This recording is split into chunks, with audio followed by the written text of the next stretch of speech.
Hi everybody, this is Judy at Judy in the Kitchen. If you're looking for something to do with cilantro that might be a little bit different, I have some suggested flavor combinations to share with you here.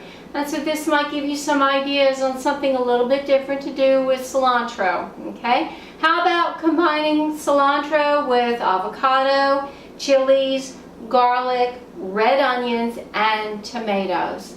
That actually sounds really good, like a good salsa salad type thing to me.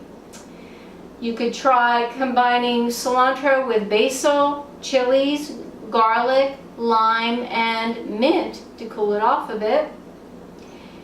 Combine cilantro with basil, garlic, and Parmesan cheese. That sounds like a pesto.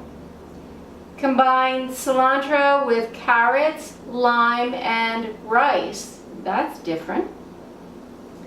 How about combining cilantro with chilies and corn? That sounds good. Combine cilantro with chilies, garlic, and lime. How about combining cilantro with chilies, lime, onions, tomatillos, or tomatoes? How about combining cilantro with corn and tomatoes? That sounds good.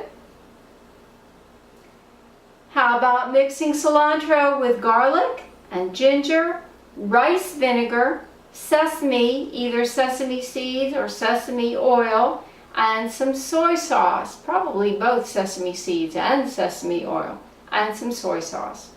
This sounds really delicious to me. Combine cilantro with jicama, lime, onions, orange, and papaya.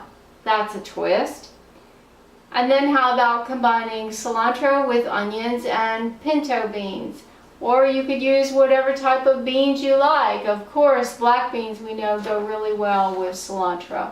Well, I do hope this gives you some kind of idea on something a little different to use. If you try any of these, let me know how you like them. Your feedback in the comments section below is always welcome.